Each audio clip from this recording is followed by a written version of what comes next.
Om Namo Narayana. We welcome you back to the second session where we're having our talk with Dr. Usha Vastare, neuroscientist, on forgiveness and mental well-being. Thank you.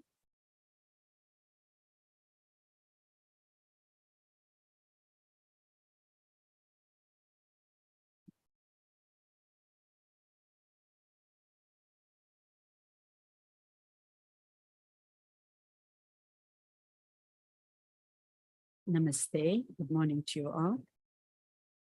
We just went through why we need to forgive. Let's see who should forgive. One phrase, if I have to just say that in one sentence, it's not just certain victims who are exposed to whatever danger, atrocities and whatnot. In my opinion, we have all been hurt sometime or other in our lives, or we have hurt. No, it's not even or, I should say, and we have hurt somebody else knowingly or unknowingly. So it is imperative that each and every person should be able to learn to forgive. So it's not just for victims, but every human being need to know what is forgiveness and how to forgive. So here comes my definite, all right. So what is forgiveness? Again now, we went into why to forgive. Forgiveness, what is forgiveness? Is it a thought? What do you think? You can just raise your hands if you think, is it a thought? Forgiveness is a thought? Yes. Yes. Yeah. Oh. Yes, it's absolutely. And is it a feeling? Yes, it is a feeling. Is it an emotion? Yeah. Is it an action? It's an understanding. Yes. And is it an action? Understanding put into action, you would say? Why? Yeah. It's an action. Yeah. Our behavior would say affirmation, right? I would say yes. Much more. It's all of this and much more. And it's not a one-time event, but it is a process. We will see why I keep saying that. It is a process. Sometimes of the same event, it becomes a process. It's not a one-time event of forgiving, one event. So what is forgiveness? In general, it's a shift in thinking. Shift in thinking towards somebody who has wronged you. You would agree with that? And it's a shift in thinking such that your desire to harm the person who has wronged you, what happens with that desire? That is decreased. Sometimes it's not that you're going to take action about that causing harm, but we will be thinking, planning at my level of mind, or talking to people who think like us. How is it possible? Or to be repeating that event. Desire to harm the person who has wronged you is decreased. A shift in thinking such that your desire to do good to that person who has wronged you is increased. Never ever think of it like this. Isn't it? But look at that. And all of this, once we understand this in such a specific, organized manner, then you will be able to appreciate the definition of forgiveness, what we have given. This is what it is. It is a powerful choice. It's a conscious choice. Forgiveness is a willful choice that we make when we are ready. Only when we are ready, we should make that. Even if we are ready, if we make it, it won't work. We will see what I mean by this.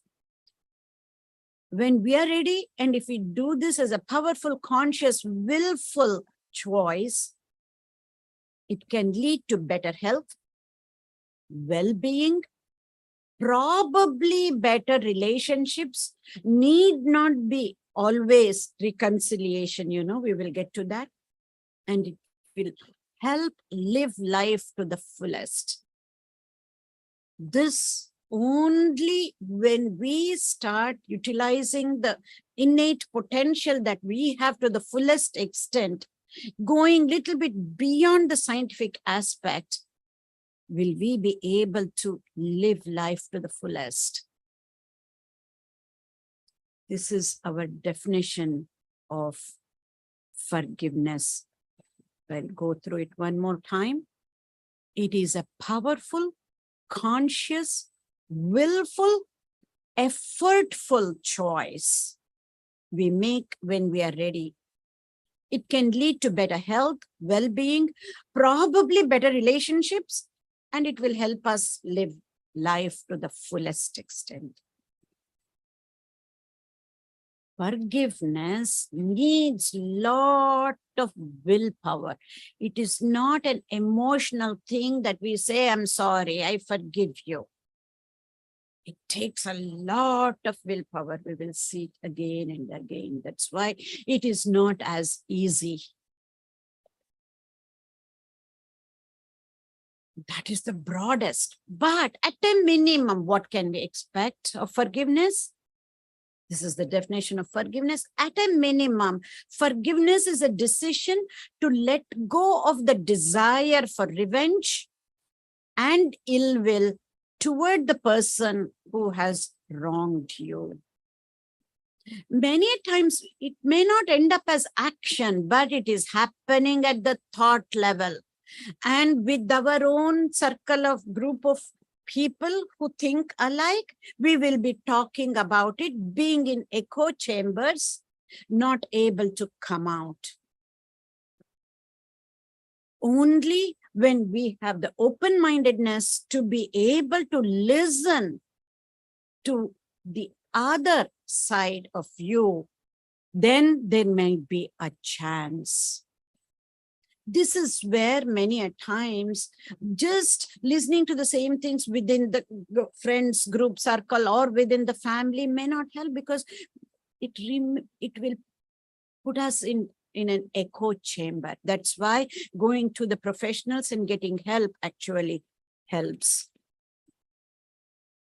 Forgiveness needs a whole lot of willpower, because it's an effortful choice we need to make. It doesn't happen automatically as we say, we are sorry. It's an effortful choice, takes a lot of willpower.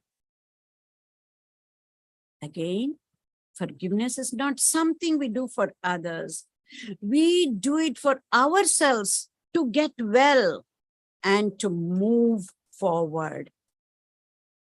Otherwise, we are stagnated. Stagnation, whether it is in this material life or in spiritual life, is a no-no.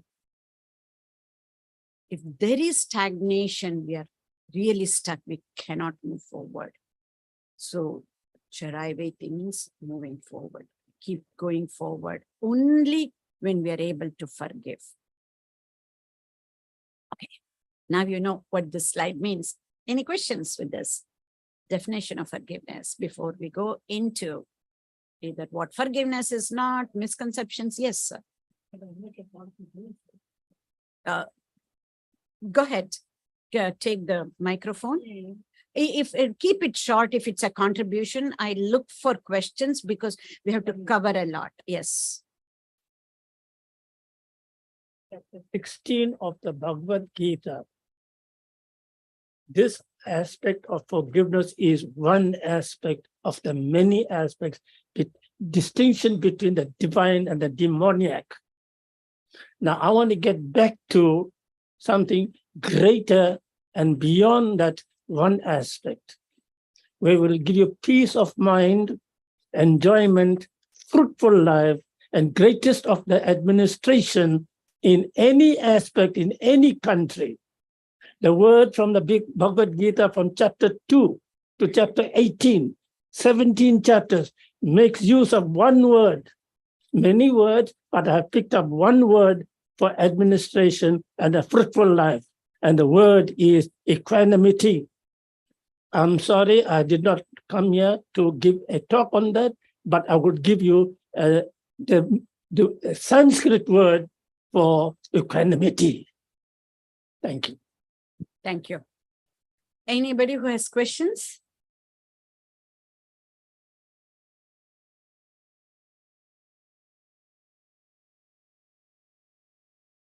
Okay, any questions? We will keep this section for questions, and then we can take up the anything that you want to contribute to later, because we're taking in a scientific angle and we're using scientific terminologies for what you have brought up, because you have missed the first part. You were not able to get that. So we will try to be focused in a scientific way. And if I would encourage questions and comments if need be, that would be helpful. Thank you.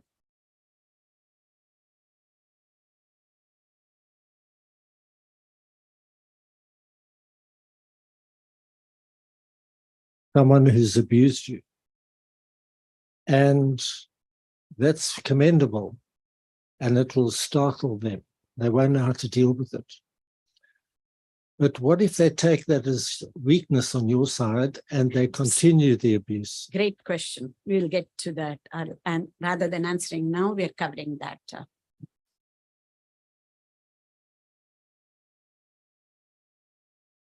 But quickly, as somebody is thinking about the question, it doesn't matter what they think. We need to know why we are doing. We're doing this for ourselves to move forward, for our health, for our well-being, our peace of mind. Such things, we shouldn't care about what others think. Quick answer, but we're going to get into deeper into this. Yeah. All right.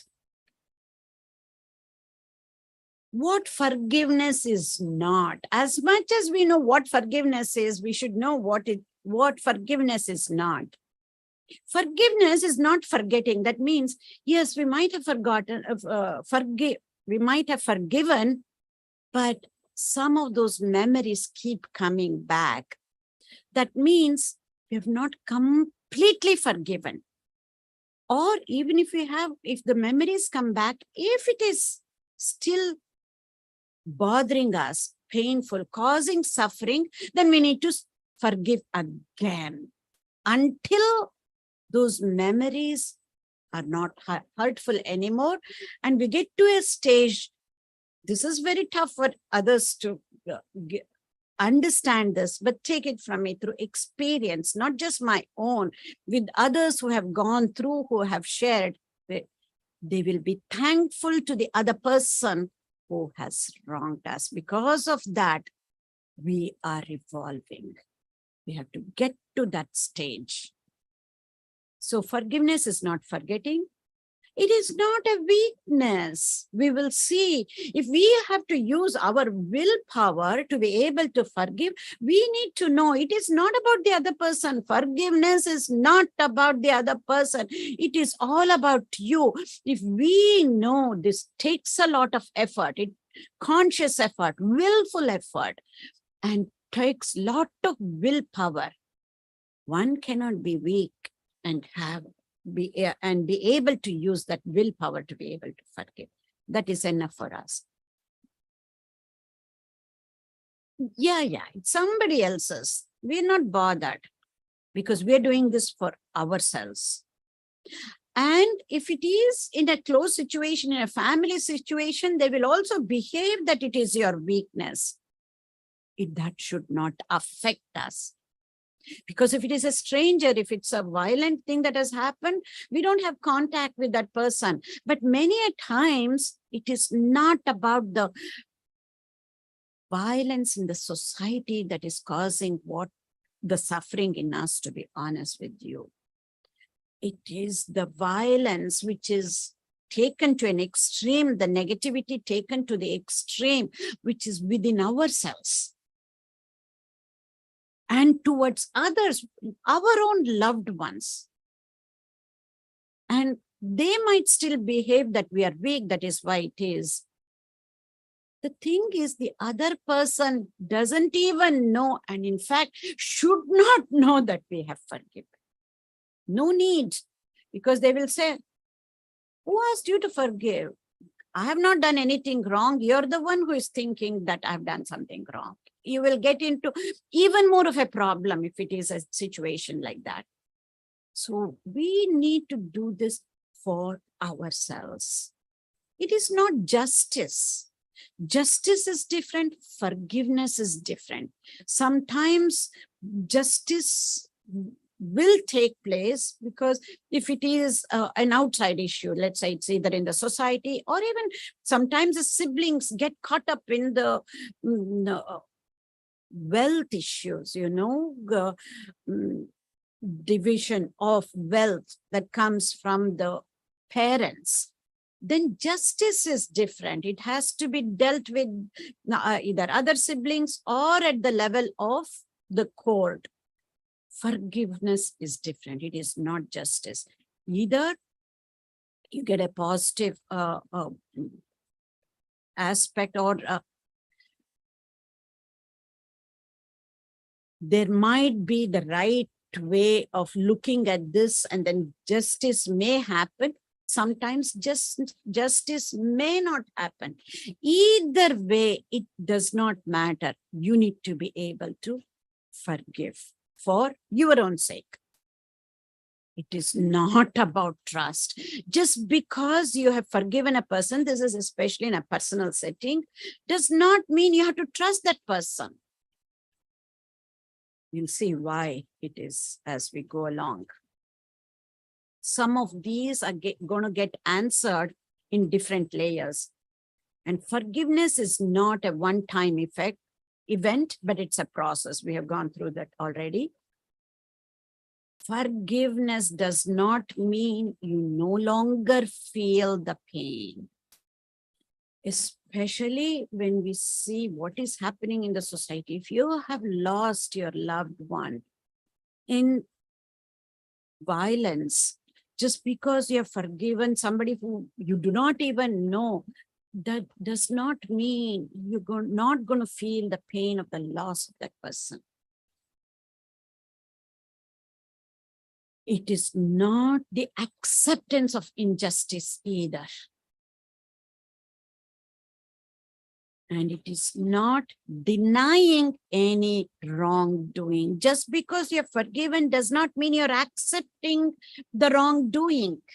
This is another misconception that we have. If we forgive, that means we're accepting whatever the other person has done wrong, has wronged us, right? It is not. It is not denying any wrongdoing. And it is another way of saying it is not approving the mistake that has been committed. All of this you will understand when you know the underlying foundation of this. Forgiveness is not about the other person. It is all about you and you only. It is not the same as reconciliation. Sometimes there should not be any reconciliation. What you were talking about, a rape victim, or many a times abuse is caused within the home, within the extended family members. We have seen that there are counselors who are here, educators who are here. We have seen this. So it is not about reconciliation. Sometimes there should not be reconciliation. Take it from me. So it is not about forgiving means then I have to be like before. Absolutely not. It is not conditional.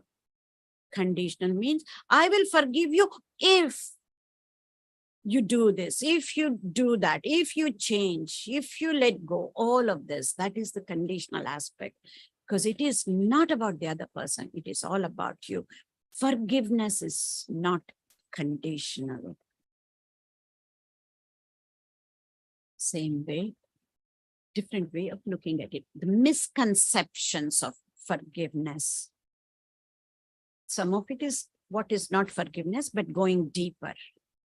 People think, oh, it's a religious experience. It's a spiritual experience. If it is, that is great, but need not be, because forgiveness is not just for people who are religious. It's for everybody. If you want to make it a spiritual or a religion experience, so be it.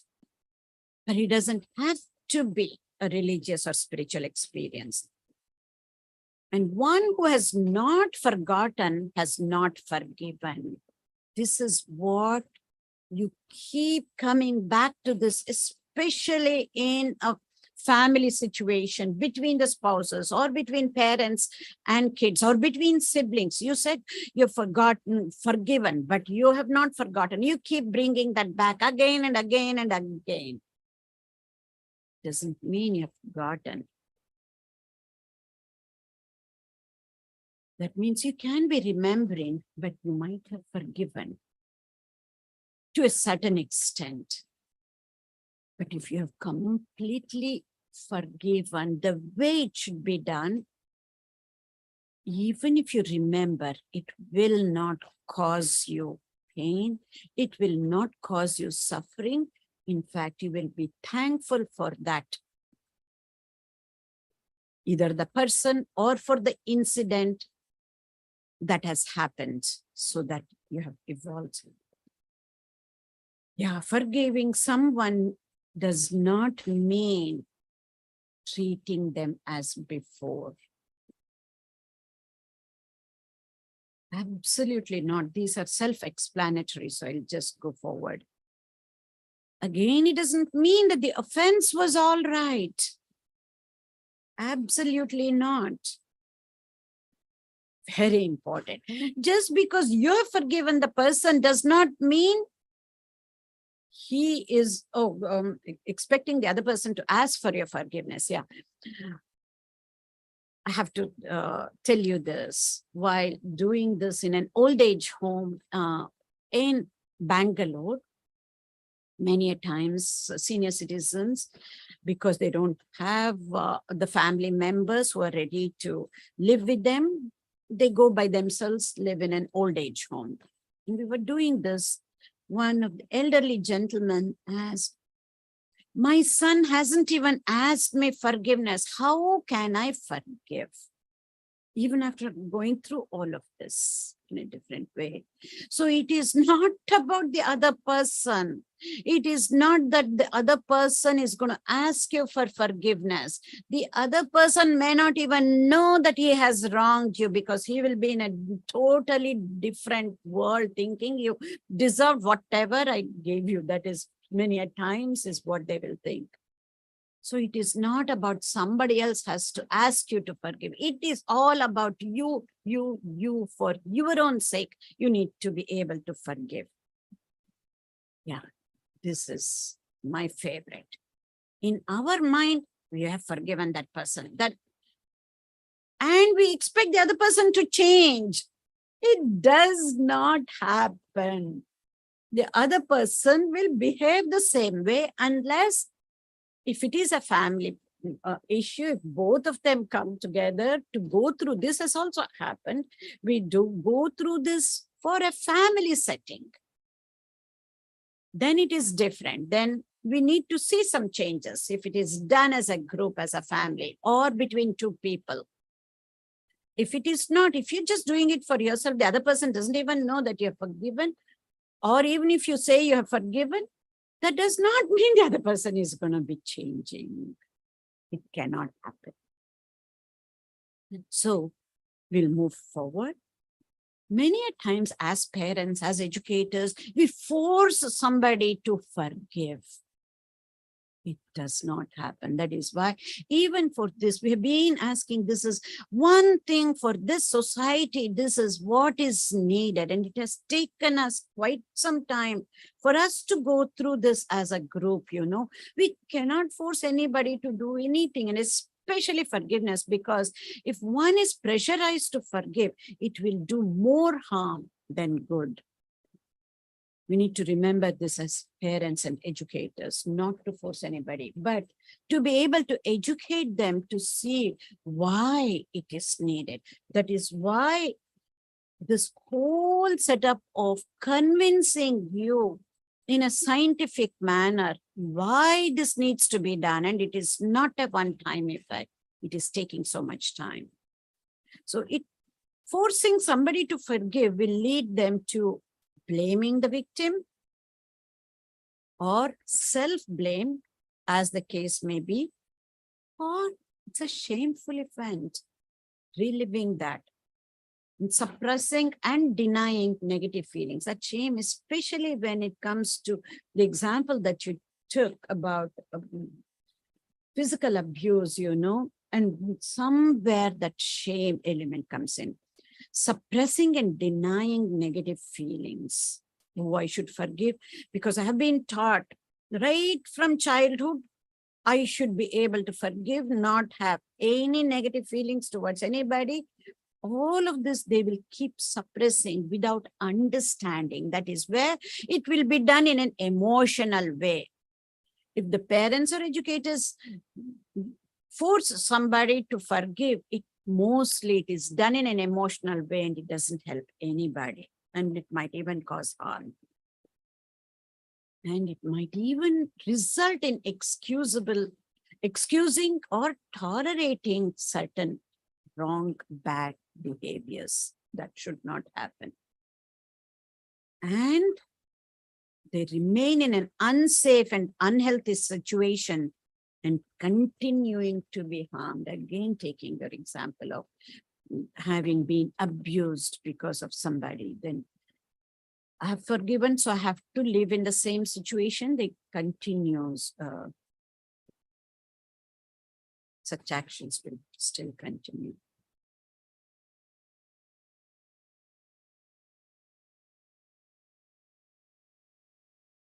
Okay.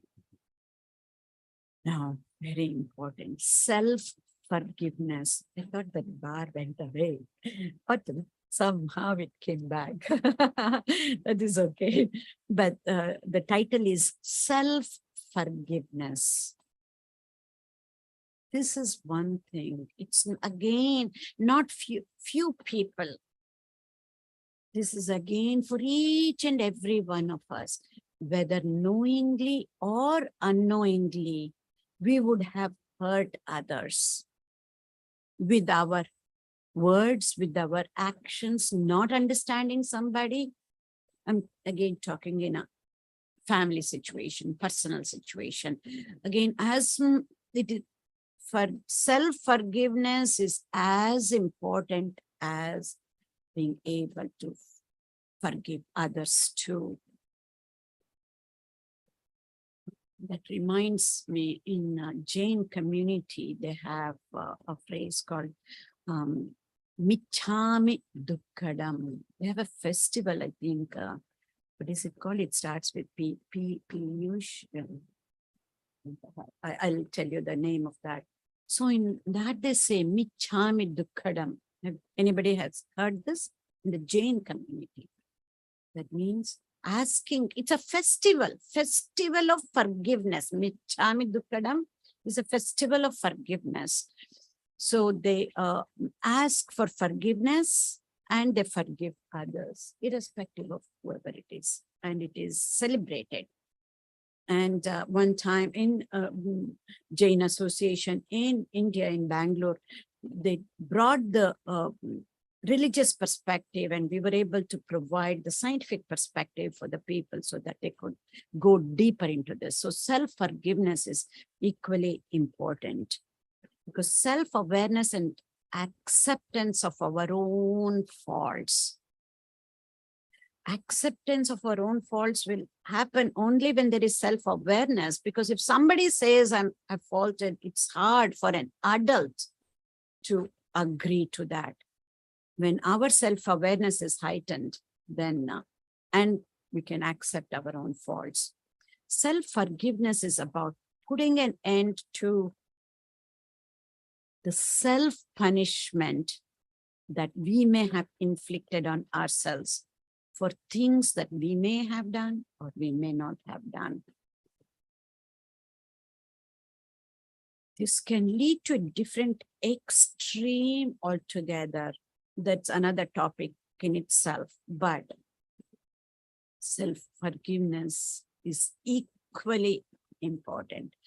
And the easiest way, if we understand this, rather than going through using scientific tools, after understanding about forgiveness, why, what it is, for how we can even use the scientific tool, or even easier, there are so many shlokas in our scriptures, so meaningful, that we can use that every day as a part of that after having gone through. Some of it, we have recited that without understanding completely. We will even go into that a little later. So self-forgiveness is about letting go of regret and self-pity and the guilt that is associated with that. Okay. When something bad happens, there we have three choices or three options. It can define us, that event that can define us of who we are, or it can destroy us, or it can strengthen us. It will define us if we let ourselves think of what the other person is thinking. The other person is thinking that you're weak, it will define us. It can destroy us, completely believing what the other person is thinking, or it can strengthen us. So who has the power? We need to keep that power for ourselves, not let the other person define it. So make this forgiving a personal journey. Shouldn't be forced. It should be made as a personal journey. Choose to forgive, and do it willingly. Only when we are willing, when we are not forced to, because it's an effortful choice. It's a conscious choice. It's a deliberate choice. Then only we can experience the benefits of forgiveness, not until then. So we don't realize this. Without our knowledge, we hold on to that anger. Sometimes little things that happen day in and day out at home, we hold on to it. That is, and we feel that we are a stronger person because of that. And yeah, I see this day in and day out, but if we truly understand this, it is not holding on to hate and anger that is making us do what we want to do. It is understanding why it happened to begin with, and to be able to understand either about the event itself or about the people, why they are doing this, when there cannot be any anger. So those who are at war with others are not at peace with themselves. Again, very, very profound. Doesn't have to be war. Even those negative thoughts about others, negative feelings about others, and reliving the negative experiences, negative memories when we have, we cannot be at peace with ourselves.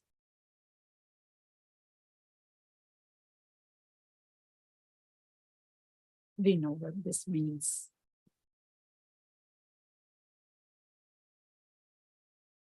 Anybody, any questions?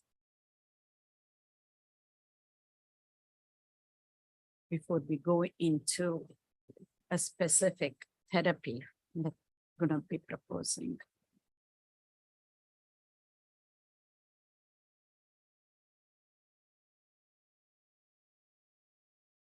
Yes. Basic examples of Can I ask a question? We are not in a situation that we are devoid of information.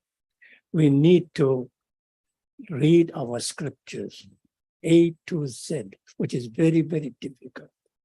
But an attempt must be made, and what ma'am has said, thank you very much. God bless you.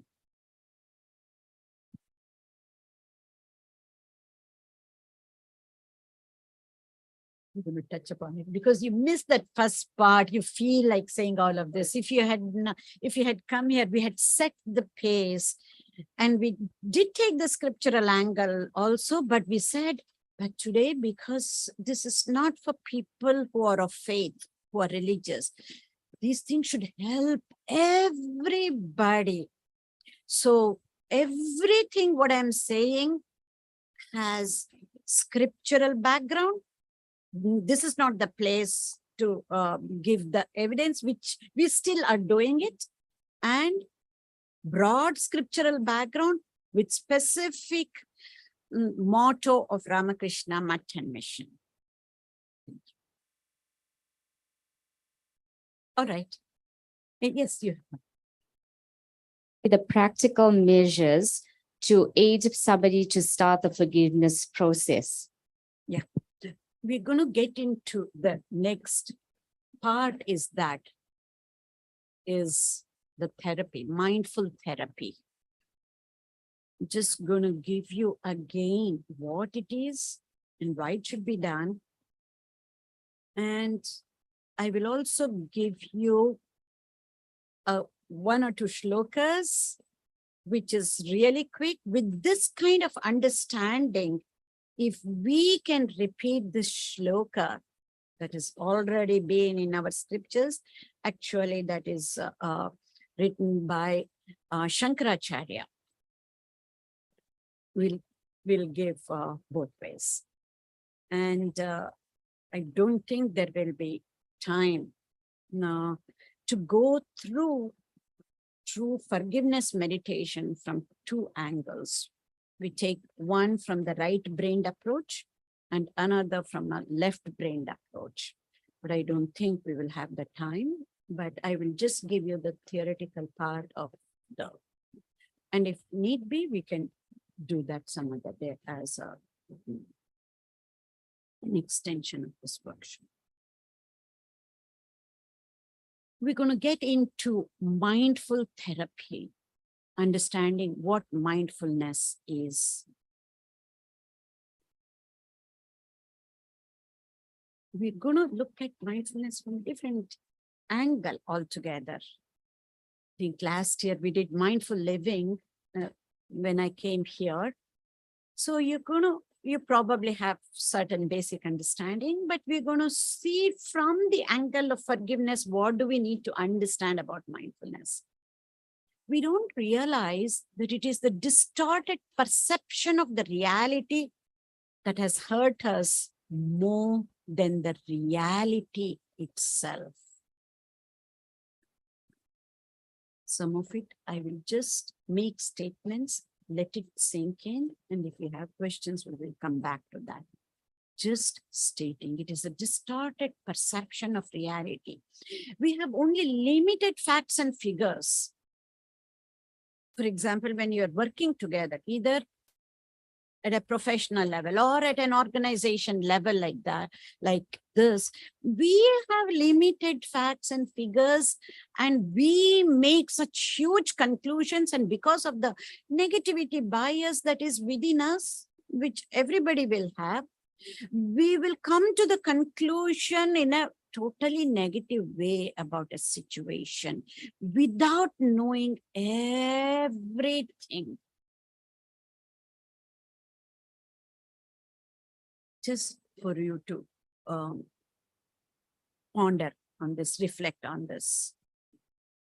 And when we are bound to this distorted perception, no matter how many people or how we are trying to make people understand, it's not possible for them to come out because it's still in the echo chambers. listening only to their own views and not be able to be open-minded to come out of this situation. And the mind takes on the quality that it dwells on. This is where I urge you to come out of the echo chambers. If you're in a very large extended family at home, I see that in many families here in this country, you're still so closely associated with the bigger family. And even within the family, those cliques happen, you know, and if you're only associated with only certain people, you only hear certain views from a certain angle, whether it is at home or at a professional level. We know how cliques happen. How can we be open-minded to be able to have that strength, the emotional strength, the spiritual strength? What is that spiritual strength? The emotional strength later on gets converted into spiritual strength by following that Bhagavad Gita. That is what we are hearing from this Swamiji.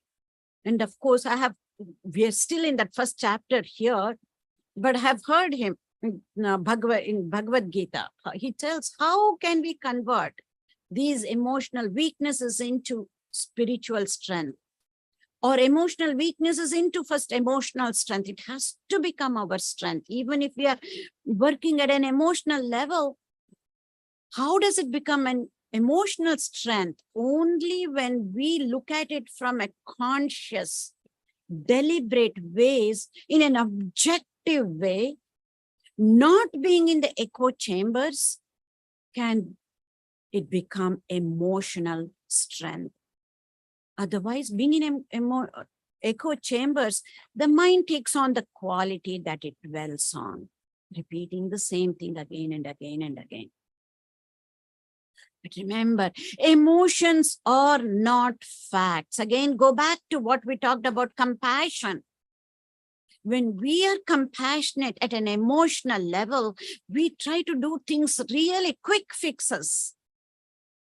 Many a times, quick fixes are not the solution. It will hurt the person much more than helping.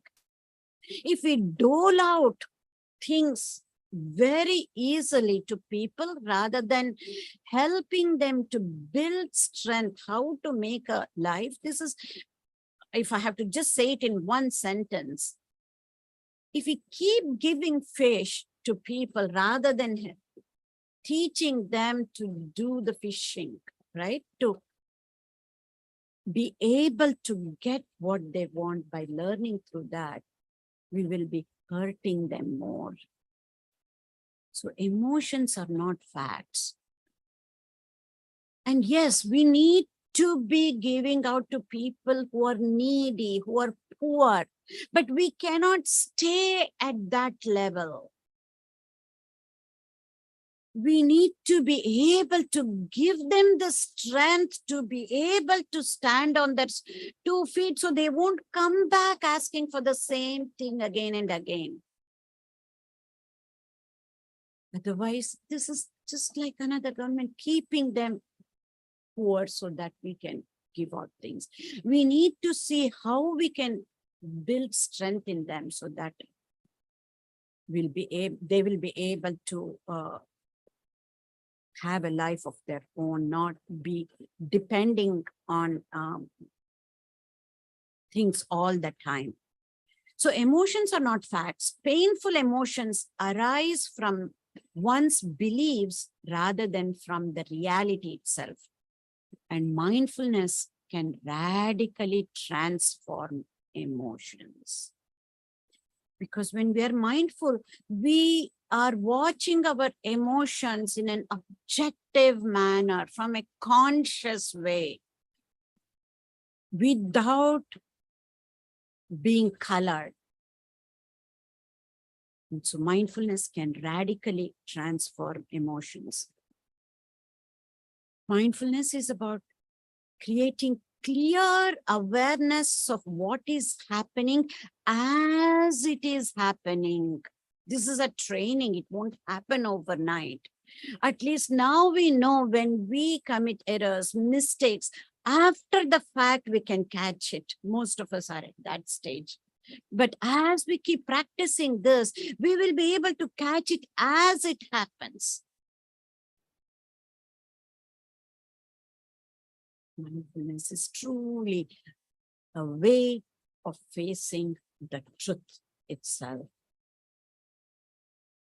Either it can energize us or it can bring us down too when we face the truth within ourselves.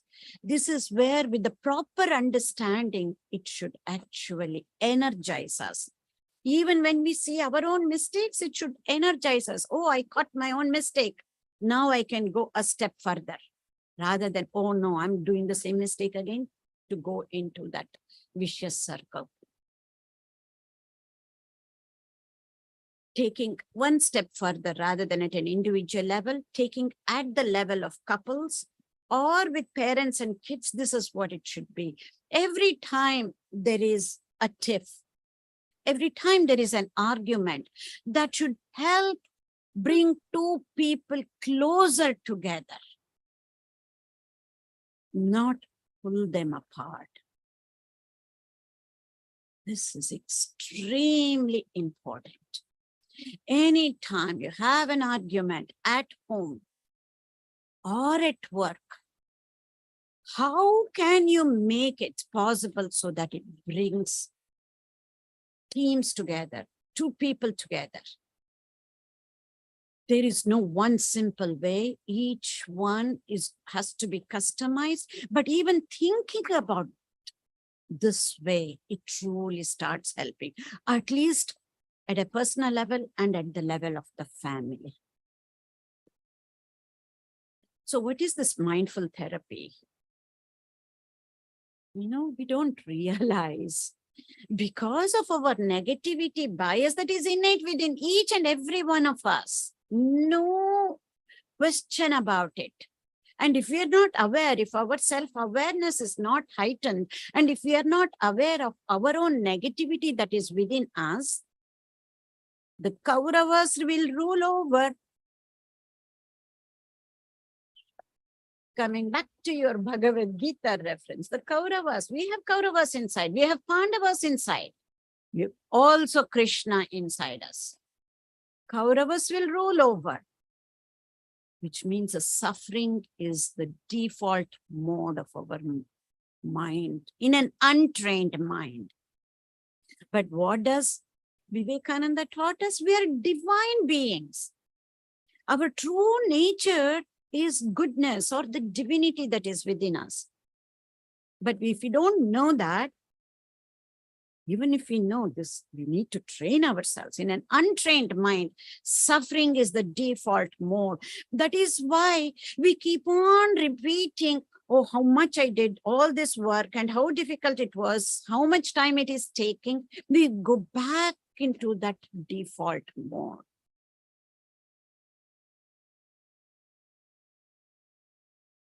But there is a way out of suffering. But it does not mean that there is no pain. How does the suffering come from? Yes, through a lot of pain. Pain is inevitable, but suffering is optional. So there might be pain, but there need not be. There will be pain, I should say, but there need not be suffering. Pain cannot be avoided, but suffering can be avoided. So I have a mathematical formula to convince you how we have to learn to live with the pain. And how do we learn to live with the pain? It's really, really simple. We'll see what it is. Suffering is nothing but pain times resistance, If we keep resisting the pain, that is what ends up with suffering.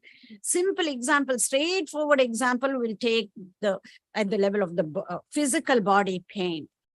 As we age, a lot of people don't realize. You'll see as we age every day, some pain or other will be there, especially this is a given at night, especially depending on what type of food that you have eaten. If you have not exercised enough, trust me, this will show after a certain age. You will get that pain. If you keep resisting that and wake up in the morning and keep talking about that pain to ourselves, to others, you're reliving that pain. Many times, this is again a saving grace. When you're old, when you get up and start doing things, the pain will go away too. But if you keep talking about it, we are reliving that pain again and again and again. We don't realize. And there is resistance. Why is this happening to me? That resistance, if we take away, anything multiplied by 0 is 0, right? So if you stop resisting, if you make that resistance a 0, then pain times 0 is 0, which means there is no suffering. Pain remains, but there need not be suffering. You don't have to relive this. In a similar manner, suffering is also struggle times resistance. We've heard many times life is a struggle, right? This is what we know, but stop resisting the struggle. Then you don't suffer. And struggle you look forward to, because then you convert that struggle into resilience. Not just how to deal with that struggle by managing it. Then it is like managing stress. But we need to build up that resistance. So the struggle gets converted into us being resilient. There's a difference. Managing the struggle or converting that struggle into being resilient. So by stop resisting, we can actually stop suffering. That is the ultimate. So to bring mindfulness to the pain itself is to stop resisting and start accepting. This is the way things are. Once we start accepting, it does not mean we have to be like this. Then we will start looking at things, how it should be done. I keep saying this, I'll repeat it again. We need to be working towards peace rather than stopping the violence. You've not thought about it. That switch, that paradigm shift in our mind, when we work towards the peace and harmony, the way we work is different rather than stopping something. That's why I always say, there was actually in a couple of years back, while I was in the state of Gujarat, Vadodara is the city. And there was some protest that was happening for the farmers. The farmers were going through a lot of things. So there was a protest by many people. And they requested me, would you like to join the protest? He said, if it is a peaceful rally, I'll be the first one. If you're against something, I would not want to. Do for a peaceful solution, then I will be there. If you can start thinking deeply into this aspect of how can we work towards peace, starting from within here at an individual level, rather than learning how not to think negative. How do we overcome negativity bias? Start thinking positive. Our master has said, if we have to go towards sorry, I'll take it back. If you want to stop going towards south, all you need to do is to go towards north, right? Don't start thinking how should I stop going towards south? Keep walking towards the north. That is the way. So in order to come towards peace and harmony, if we work for resisting it and working against it, there is a huge difference that it makes. Start thinking about it. Even if this message, if we can go back, we'll be able to forgive like this, just using some of the shlokas. We don't even have to go through all of this mindful therapy, to be honest with you. So to bring mindfulness to the struggle is to stop resisting and start accepting and working and work towards peace and harmony. So by accepting, you stop suffering.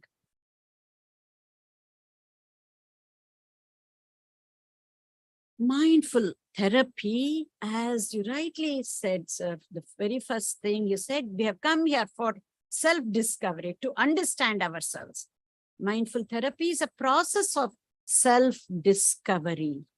What you said, Thursday.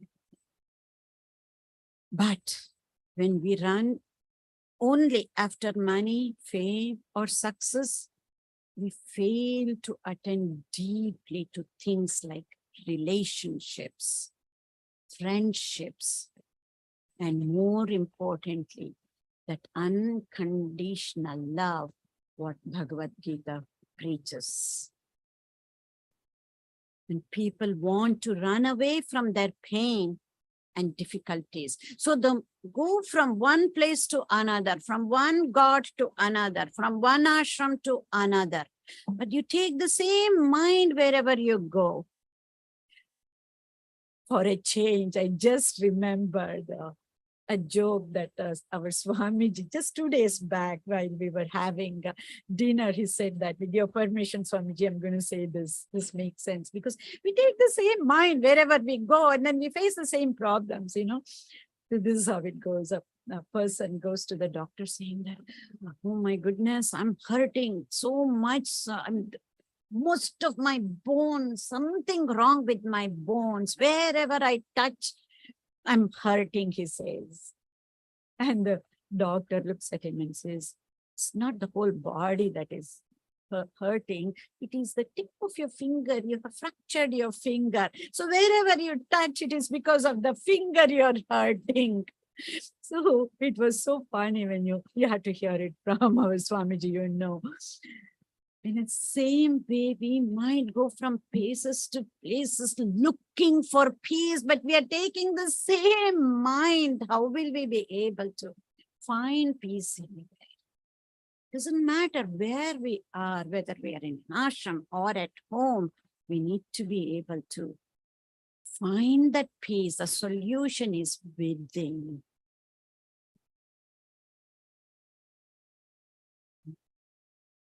And when we run away from pain and difficulties, we don't realize these very things contain the seeds of new growth and various possibilities that are already within us. So the core of the difficulty lies not in the nature of things, but in the nature of our perception, how we see things. Until and unless we make that paradigm shift, remember that first phrase that I put in. When you change the way you look at things, the things you look at will change. We need to be able to change our perceptions, our worldview. We are still looking no matter what, because we have not been trained. That's why this repetition is necessary. We need to be able to train ourselves to see the world from a different angle. Now we are seeing only from a binary perspective, right or wrong, good and evil. But the real world is all shades of gray in between, not black and white. We are trained, and rightly so. When we were young, we were trained to see, we have to see things very clearly, black and white. That is how, but we cannot remain as the kindergarten stage, as our Swamiji says here. We need to keep evolving. We are still at that kindergarten stage.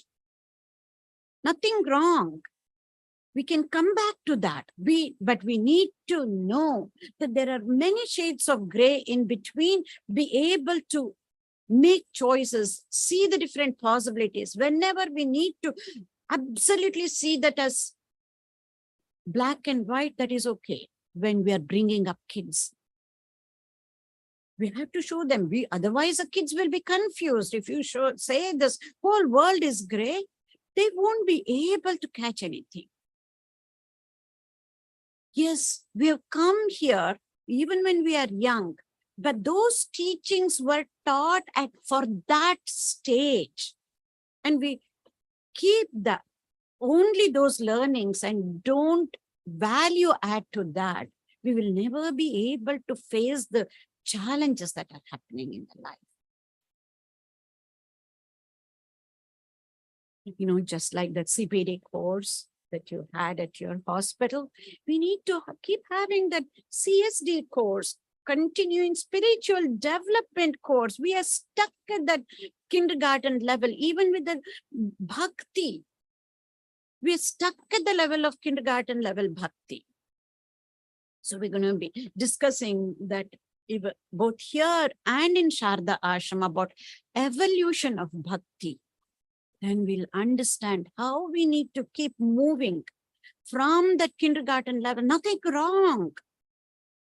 But we need to keep moving up because we are facing many different challenges, both within ourselves, within the family, and in the society at large. If we do not value add to that spiritual learnings that we have gotten from places like this, then we will be stuck at a certain level. So in mindful therapy, one knows what is being pushed away is often what is most important. But what do? We avoid people. We avoid situations. And we remain in the echo chambers. In mindful therapy, relationship is more important than any technique. If somebody in our lives are giving us grief and trouble up here in our minds, then it is not about the other person, it is us. We need to go deeper to be able to understand and accept. Because in mindful therapy, relationships are more important. And I always say, as I said earlier, usually forgiveness and relationship workshops, we do this together in India, because we have learned earlier we were doing these things separately. Now for people who are really, really serious about transforming themselves, to be evolving themselves, this is what we suggest. Because through relationships, we can really evolve like that. But as I always say, evolution of human beings is not a stage to reach, but it's on a moment-to-moment basis. And those relationships, as we are evolving, yes, it will bring us down many a times. But we need to remember and be convinced that we have the cerebral capacity to come up again the very next moment. Relationships are so important, and it is the easiest way to be able to be evolving.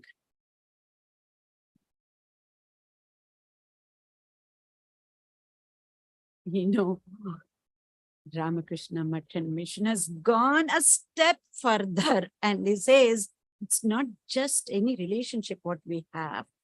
I'll just, instead of saying a lot of things, I'll just show you the cover page of a book, and that says it all.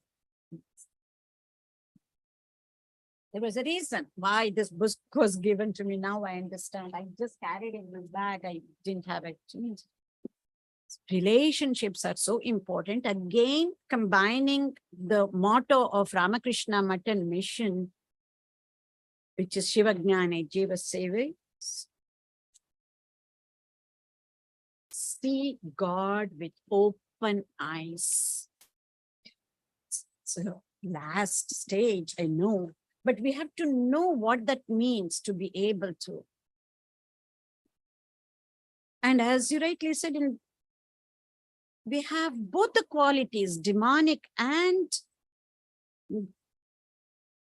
godly, divine qualities. And if we keep focusing on the demonic qualities, we'll never be able to even try the motto of the Ramakrishna Mission, Shiva Gnani Jiva Seva.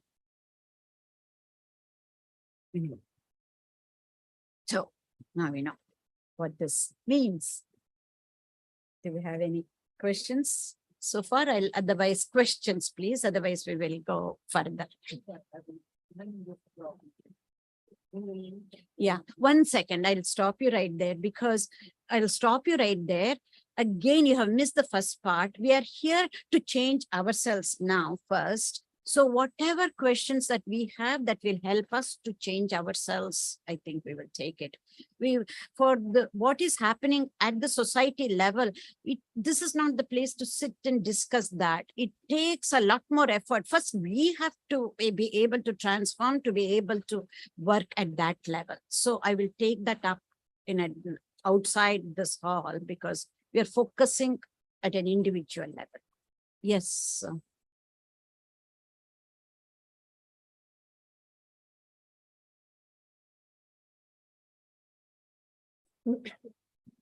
Are extremely important because we need to transgress the hurt in order to forgive.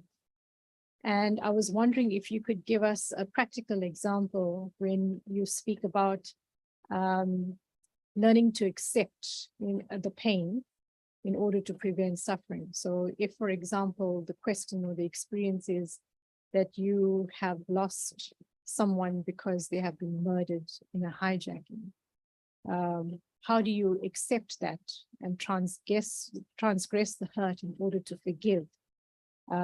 It's difficult to see the divine qualities in your perpetrator, and very often the perpetrator may not even be known. And then it becomes a group distinction, that group now is an evil group or a criminal group responsible for creating havoc in society. So I would just like to ask you just to help us with a practical example of that, of how we actually accept that hurt in order to transgress that hurt and in order to forgive. Yeah. See, a practical example will not help us to understand. So we need to understand why this is happening, you know. So you're absolutely right. We don't even know the perpetrator. So we make it into this group does it. That is where I was saying, if we look at it from the quantum physics perspective, not even the spiritual perspective of Ramakrishna, okay? So quantum physics perspective, we need to understand that we're all interconnected. When we are interconnected, then we need to go deeper. Why is this happening? For this community, why is this happening? What happened in their history for them to behave like this? If we go deeper, we have not done anything, but certain communities, this is how, at least I'm talking from the experience living in West, how the African-American community was dealt with. And then we understood that only because the way they were treated, again, by few people, is what made the whole community go against for certain things that were happening. So when you keep going deeper, you will see it is not this person, the whole community has been hurt. They have been suppressed to such an extent. The only way to do it is to make that community come up in each and every way. If we do not do that, this will keep happening. This is the power struggle. This is where, even taking a practical example of what Swami Vivekananda talked about, if we do not treat the women in India the proper way, there is no future for our nation.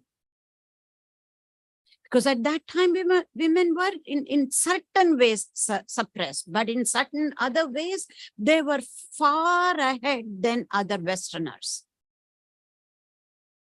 So until and unless you understand why a community or why one person in the family or in an organization, why is this group of people are behaving in certain ways, we need to really be able to go deeper, understand why. Going into why is the way. Either you go through the quantum perspective, physics perspective, or you go through the spiritual way. We don't understand why this is happening. They're also divine beings. Why is this demonic qualities are coming up? How can we manifest the divine quality that is also present in them? There is no doubt, as much as we know there is negativity within each and every one of us, even with such murderers, perpetrators, there are divine qualities in them which are hidden. We have to figure out a way to express it. And practical ways, the things are happening in prison. This is happening for a couple of decades now, starting in US. This is where it all started, working with the prisoners. I'm talking from a mindfulness perspective. But there are many different spiritual leaders, spiritual people on their own who are going and working with the prisoners, you know. And there are some movies that have come up. If we don't get moved by watching such movies, what else is there for us? We don't get moved by following this. We don't get moved by watching those movies. How else can we get moved to be doing the work in a way that will sustain us? The way things will sustain us, for us to be doing any type of work, is by getting moved in the positive way. Not by resisting, by accepting the situation and be moved by higher truths.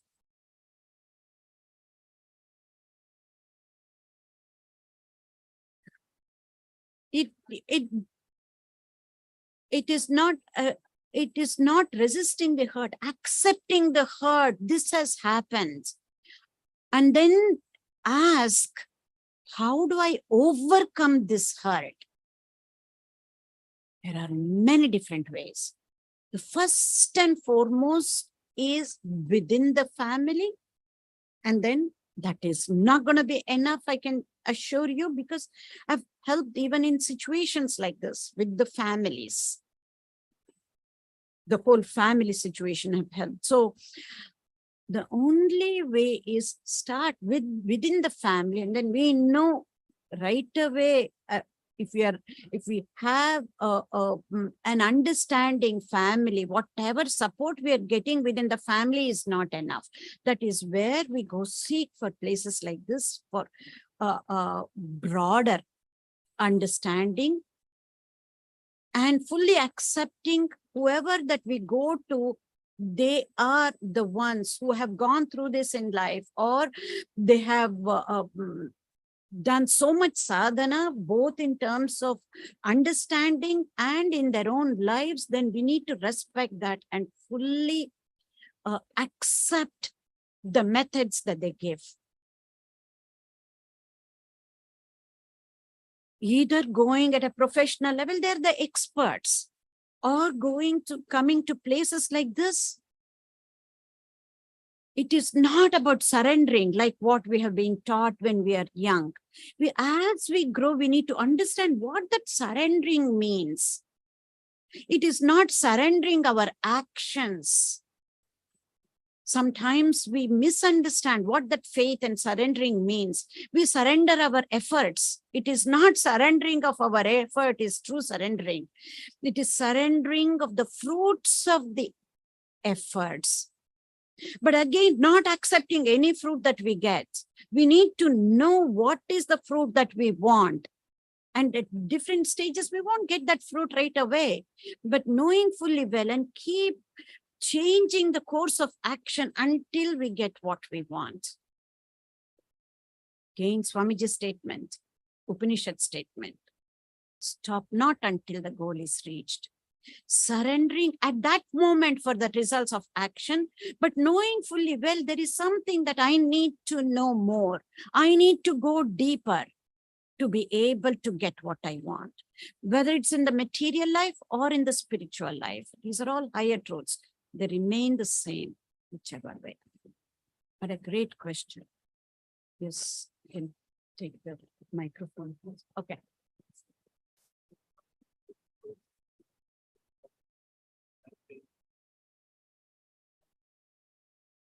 Yeah.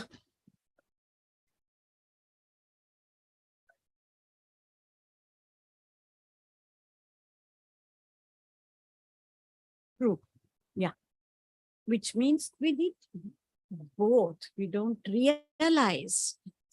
We usually we are either right brain dominant or left brain dominant. So we choose one way over the other. It has to be an integration of both the hemispheres.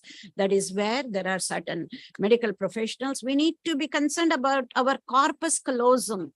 How can we make more and more newer connections in the corpus callosum so that both right and left brain can talk to each other and have a whole brain living approach? Yes.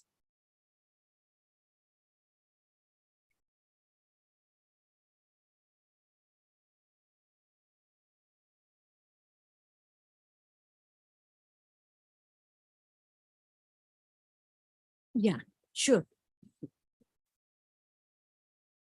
Really getting it. Because I mean, somebody has wronged you or you feel you've been wronged, but now you need to work on that relationship. Absolutely. Yeah. Obviously, we're talking at a personal level here, not with some stranger who has caused some atrocity. We'll come to that relationship first. Relationships are important, but that again does not mean it has to be the way it is before. It does not mean there has to be reconciliation. Many times we don't realize, I'm talking about the relationship up here.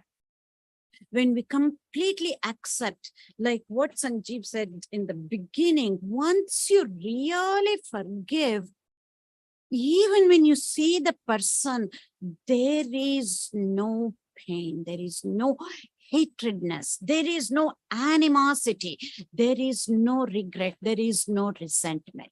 Pain might be there. Pain is different than resentment, than regret. And at one time, you will really be thankful for that person because of that person or the situation. This is where I have gone deeper and I have evolved. Did that answer? We really need to reach that stage. Then it becomes a beautiful stage. When we are able to thank for that incident, even losing our loved one's life, if it has brought the family together, or if it has helped us to work towards alleviating whatever the problems that the other community is going through, that is when we have evolved, right? And we need to be doing this in a conscious way so that we become empowered. Otherwise, if we do it in an emotional way, it is not empowering. It might hurt, you might cry again, but it will still be empowering. And we will stop blaming, and then we will look at what needs to be done. Because I keep saying blaming others and defending ourselves is when we will never ever learn anything. We'll completely stop blaming. You can call that karma theory now, if you want to. Or why do we have to blame? I'll take this as an opportunity to evolve, to go towards the goal even faster. Because only through challenges can we build resilience. That is in the material life. And it's not just building resilience, but only through challenges can we evolve better, faster.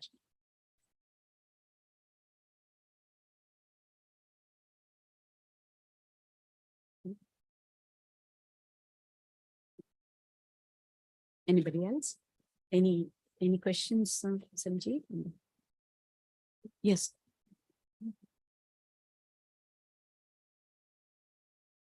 Absolutely. When I say conscious, deliberate ways, that is the intellect. Conscious ways, mindful at an intellect level.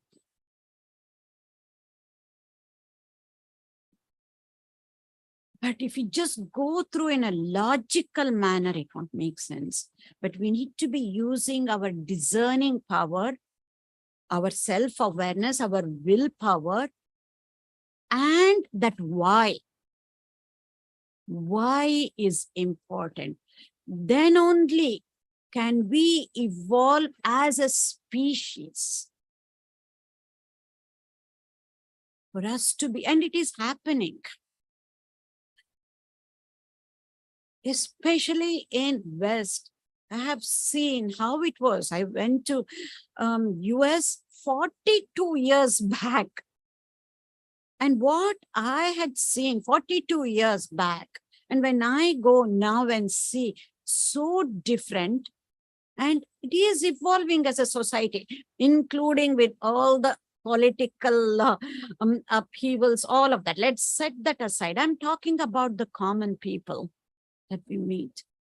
And there is so much that is happening. Otherwise, there is no way that there was so much advancement in neuroscience research that would have happened because of some of the challenges that were raised by the present Dalai Lama. So the level of consciousness of the people has to rise, the mass. People have to be evolving.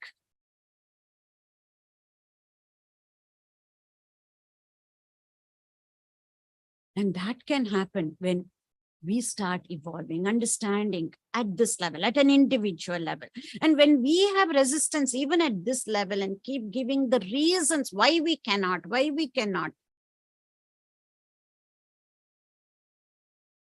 it is not even possible to fathom that we can make a difference at a different level. And each and every one of us has this capability, is what I'm trying to say. That is the most hopeful aspect.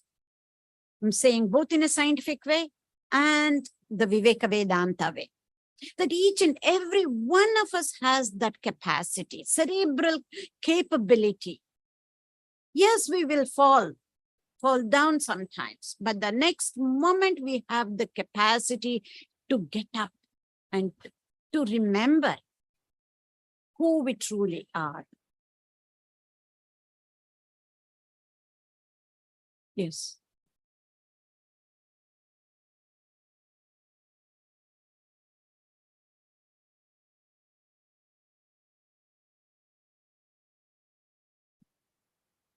Done. To what extent will detachment help in the practical process of applying forgiveness? detachment. Yeah, So- in this particular, and from this particular angle, detachment has to come later. If we detach ourselves with the event that has happened, then we are not even sensitive. This is what happens with the many narcissistic attitudes. They detach themselves. So there is no feeling. First, we have to be hurt to be able to overcome that hurt, right? Otherwise, it is not possible. So I'm cautiously using that term detachment, that it should come after the forgiveness. Because if you are detached even before, then there is no reason even to forgive. In a superficial manner, I'm talking about, not at a deeper level, as you're talking about. There has to be that, what we call it as attached detachment. Similar to effortless effort. Does not matter how much we work, we won't feel tired, maybe physically tired, but never get tired. We have had discussions like this, right? We'll be putting so much effort, but it feels like effortless effort because you want to do this. Like that, the detached attachment has to come on its own, which means you will be doing a whole lot more than when you're attached to the results.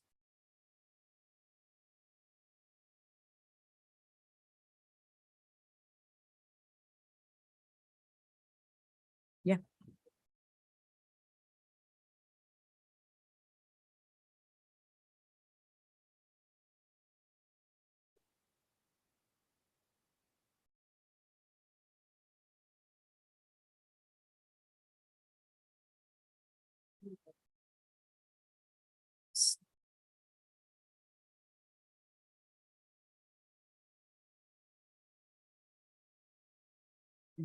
It's so funny. I have a smile on my face because this is coming from a creative person, a right-brained person. But this is exactly how we approach the left-brained forgiveness meditation technique. Just like what you're talking about. It's coming from a creative person, a right-brain dominant person. But that is that left-brained approach, what we take in our It is funny. Yes, absolutely. Absolutely. You seem to have a question.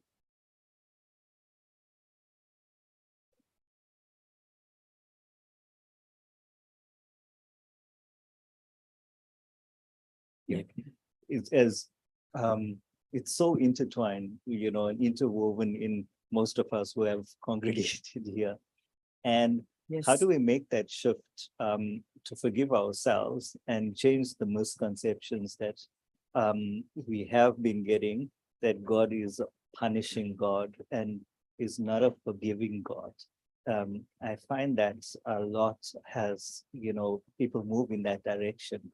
So it's difficult for them to forgive themselves. True. It's a beautiful question. For me, there is no distinction between our scriptures and the way I'm dealing with science, because I truly, my whole interest is in understanding science through spirituality and our scriptures through a scientific angle. Not from a logical mind, but even logical mind helps up to a certain level. You can really go fast. And then after that, you have to let go of the logical mind. Then it makes it easier. So for me, at a personal level, there is no difference. But what you're talking about is, when we are kids, it was the easiest way the parents could get things done from the kids, because kids they don't even know the difference between fearful or getting some rewards at that time. So many of the parents, or I would say at least earlier, without thinking much, they would induce this fear for the kids to behave in a certain way, to get things done in a quick way. That is okay. I'm not saying it is wrong. That is how the parents knew how. But as adults, we cannot remain at that kindergarten level. That is what I have learned from this Swamiji, the way he has taught me about the scriptures. We cannot blame the parents. They did their best. That is the only way they knew how to make the kid do what is the right thing according to them. But we cannot remain at that kindergarten stage. I will go deeper into that during the 2 talks that I'm giving, one at Sharda Ashram and here on the evolution of devotion or evolution of bhakti. From that God-fearing, it has to get converted to God-loving. And the only way to do it is like that. First, at an intellectual level, and be associated with people who will help you strengthen that idea, which definitely cannot happen at the place, at the family level, because if the parents have not grown, it is not about being in a kindergarten level, depend on the chronicle age, If they have not grown spiritually, but we are still in that atmosphere, that gets reinforced again and again. But again, we cannot blame them. They are doing their best. We have to take the onus on ourselves. We have to take the responsibility on ourselves. It is not making sense. And use our intellect, as you rightly said, and keep at it. And this has to be a joyous process. This has to be a joyous process. And I can assure you, it can only happen through association. Here, at least you have so many choices. At least when I was in US, these days they have a lot of even temples. Even for us, even to go to a temple, you had to drive 1.5 hours. Driving 1.5 hours in US is about 80 miles, not even kilometers. Everything is so far, right? Driving each way. So for me, it was the books. That was the satsang at that time. That's why I would get stuck, because it's hard for self-studying if you have not been trained by somebody, especially with the scriptures in the proper way, how to go about, you get stuck. So I would stop that book and then get another book, keep at it. But all of those got answered when I learned about our master through this Swamiji. So you need certain guidance, especially when you are going through the scriptures, even scriptures like Gospel of Ramakrishna. Yes, it feels like, oh, of course, I understand. Everything is so easy, plain English, right? Each one is hidden with Upanishad meaning. We won't be able to decipher. We need somebody to decipher. Because such great avatars will tell everything, and we will only take what we want at our level. And we will bring him down to our level and then take whatever that is at a kindergarten level. We don't realize that. We don't have somebody to show, yes, he has said here, but he has also said another thing. This is what at your level you should be taking. I'm saying in a general way because the question was also general. I think you got that. We need guidance to decode simple sentences that our master has said. It has such deep scriptural meaning, then we won't get doubts. In other words, everything what master has said that we feel we can understand while reading the gospel is nothing but everything is backed by our scriptures. Now, do we understand the scriptures just by reading the gospel? It's not that simple. We need guidance.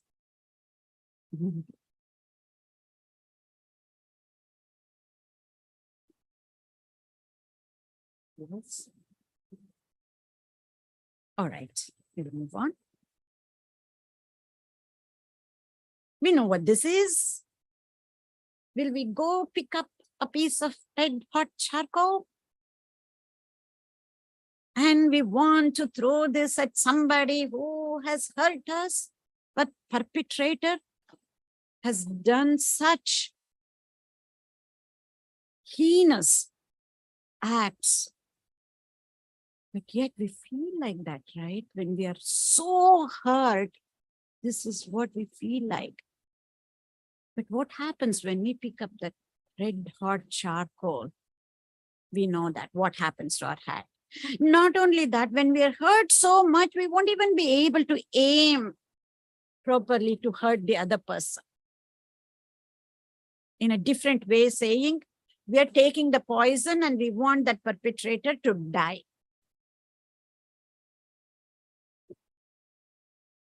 This is where we need to use logic. Logic helps. Does that make sense at all? Holding on to anger is like grasping a hot coal with the intent of throwing it at someone else. You are the one who gets burned.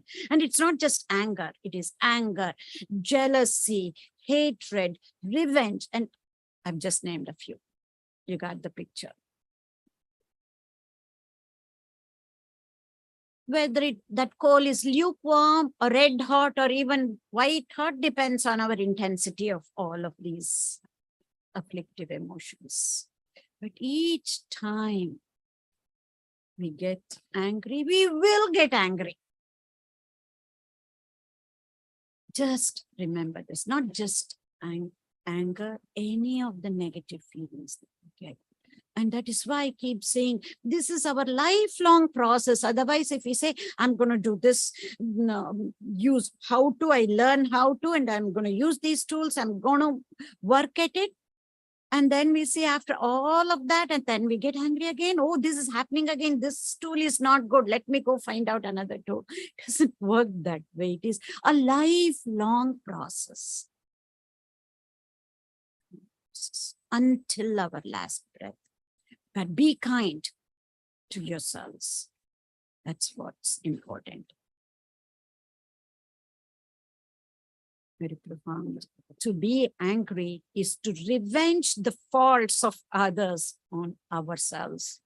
Just as I said, taking poison and expecting the other person to die. So this mindful therapy is a 4-step program to end suffering. Right? It's a process, as I've said. And all these 4 steps are interrelated. Most important thing is the focus is you, not the other person, not the perpetrator, not the person who has wronged you. The focus has to be you, you, and you.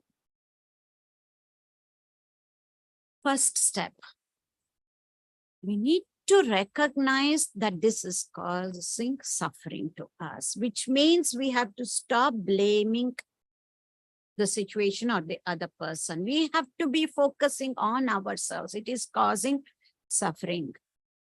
Do not underestimate this step. It is often the largest and the most difficult part of ending suffering, because it is natural to be focusing on the other person, focusing on the outside event.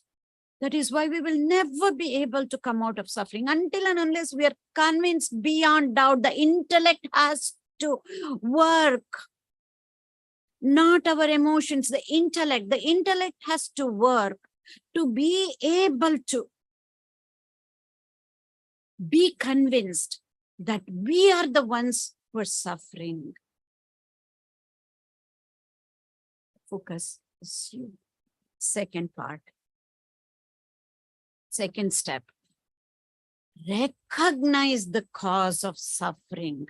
Now, what do we say? The cause of suffering is the other person, right? Or that event, the group. But what do we say? Main cause is always, always internal. It is the distorted perception of the reality that hurts more than the reality itself. But much more than that, just main cause is always internal. Always, always internal. The focus is you.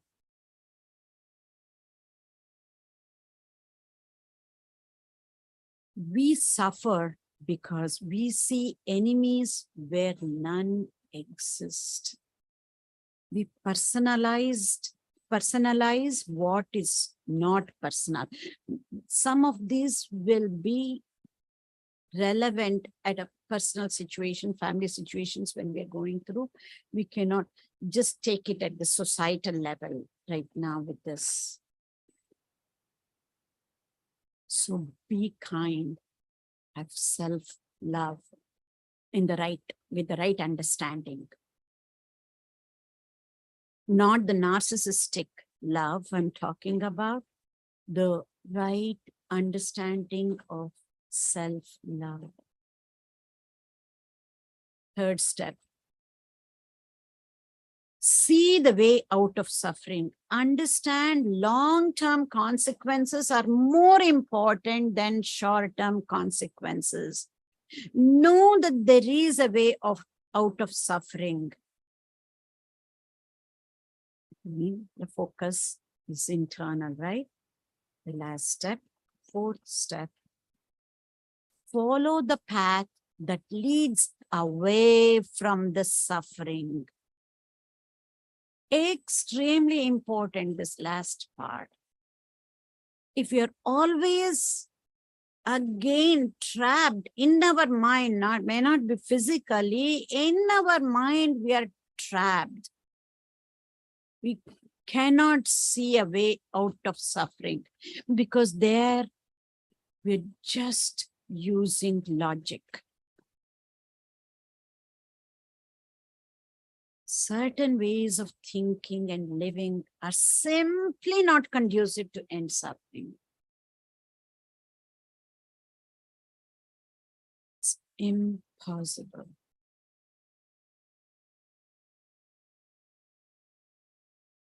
That is why sometimes I say that reconciliation may not be a choice, especially in situations like this. If there is physical abuse within the family, it happens again and again, it should not be. That's easy to understand. That's a simple example. May not be with abuse, and you can also watch for that when you're working with certain people. And that's why you take them away from that setup too, to help, to show a way with abusive parents or abusive children when you're working with such people.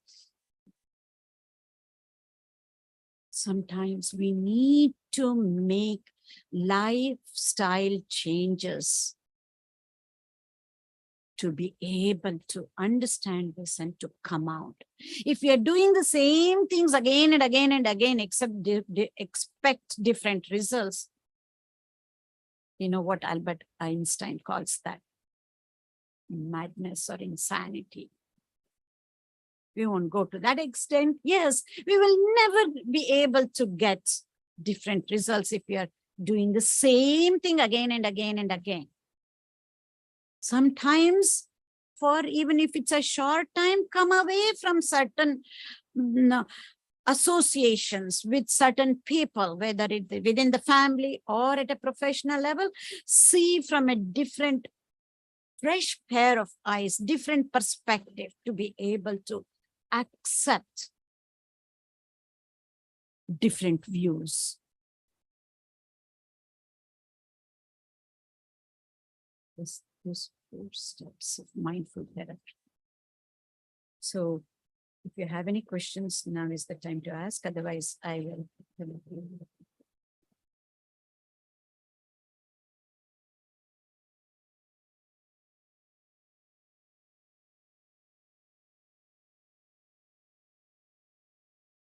Absolutely. Mindful therapy.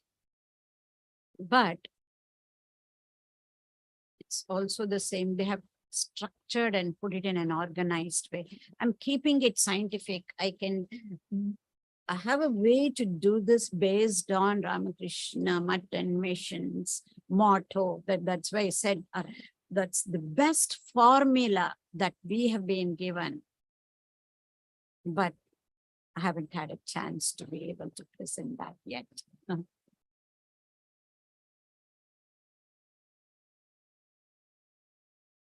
Exactly.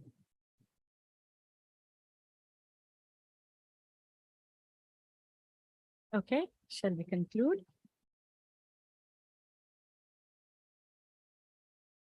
Don't confuse revenge with justice. Find meaning even in the suffering. This is very hard to digest, but this is the truth. Find meaning in the suffering. The more you focus on gratitude, the more completely those old bad feelings toward those who have hurt you will lift away.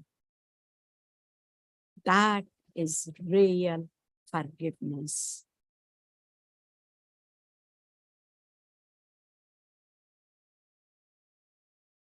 Being unforgiving affects the psychophysiological state. We now know, as medical professionals, we have plenty of evidence for this. The only thing that is lacking, as usual in medical research, sometimes it is hard to show the cause and effect relationship. Which is the cause, which is the effect? We may not know, but there is a strong correlation between unforgiveness state of mind and our psychophysiological state. And a sustained pattern of forgiveness results in poorer health, physically, mentally, with our relationship, interpersonal relationships, the health of interpersonal relationships. We know for certain that it affects. Just forgiving in itself will improve our health and well-being. Whichever way you know how, even at an emotional level, if you forgive for that moment, it will make you feel better. That's a statement by Ignatishwaran. He was he went to US as a Fulbright scholar at least about, I think, 80 years back or so. And he was the first one to offer a credit course in a university on meditation. This was a university in California. This is about more than 60 years back, I'm talking about. First course, which you could get credits for, a course in meditation, Ignatishwaran. He says, when you live with someone who can forgive from the depths of his heart, you're living in heaven here on earth. You know, some of us have realized this. Why do we yearn for sadhu sangha? This is the reason. We may not be able to say it out, but I'm able to put it in a scientific way. This is the reason we should yearn for sadhu sangha, the people and the place, of course. I don't have to say too much about the chairman of the Truth and Reconciliation Committee, Desmond Tutu, who has written this book, right? No future without forgiveness. I've just read the abridged part. I'm going to make it a point to go back and read this. Finally, the weak can never forgive.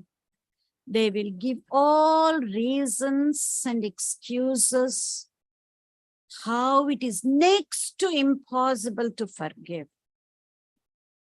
What does Mahatma Gandhi say? It's the attribute of the strong. It's the surest way for mental well-being. And surest way, not even surest way, that is a prerequisite, I will say, to be evolving. So just forgive. Thank you. Yes.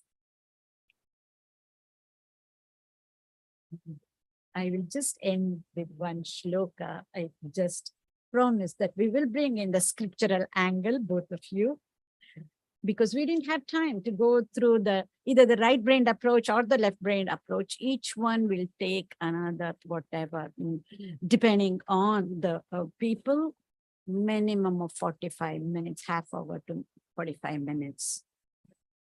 But if we can try and remember this shloka written by Shankaracharya, I will say that in Sanskrit and then translate the meaning. Kara charana krutam va, vakayajam karmajam va, shravana nayanajam va, manasam va, aparadham vihitam, avihitam va, sarvametat kshamasvam, shiva shiva karunabdhe, Shri Mahadeva Shambho.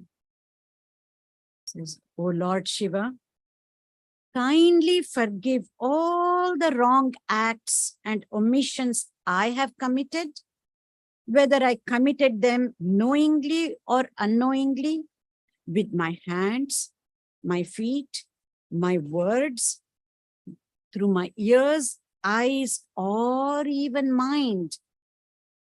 Glory to you, Mahadeva, who is the ocean of kindness and compassion and the cause of happiness.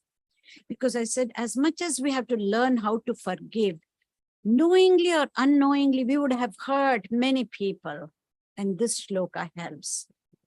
And another shorter version of this is what I mentioned, that the Jain community says, Michhami dukkadam.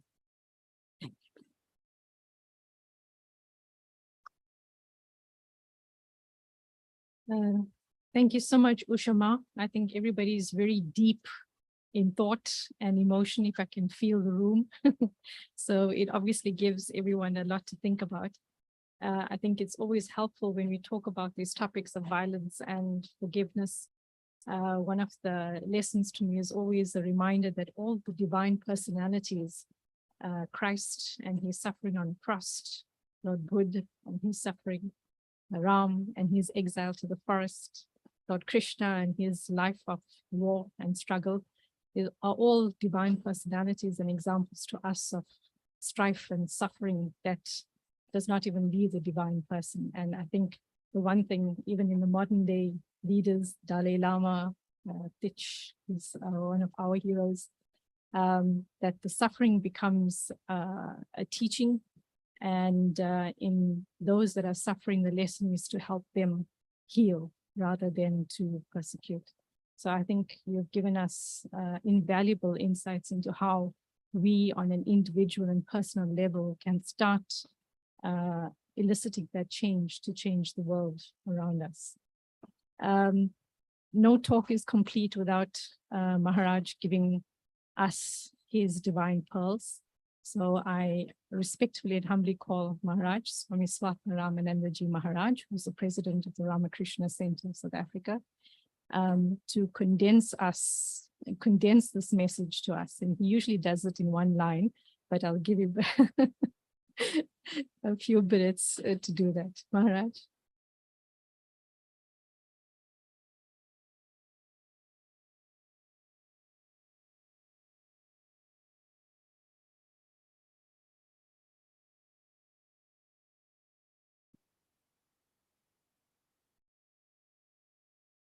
Om Namo Narayana. I can't condense in one line. I have to tell 3 stories. I'll try to condense through 3 stories. First thing which I think Shivanima asked about, how to reconcile the death of the loved ones. When it happens, how to forgive.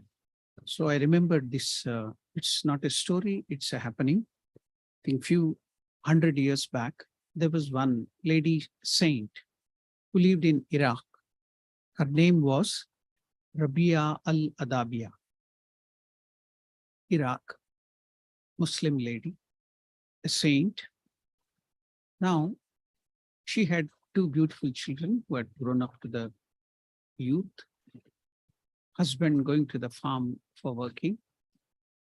Now, many people used to come to her for solace and advice because she was a saintly lady.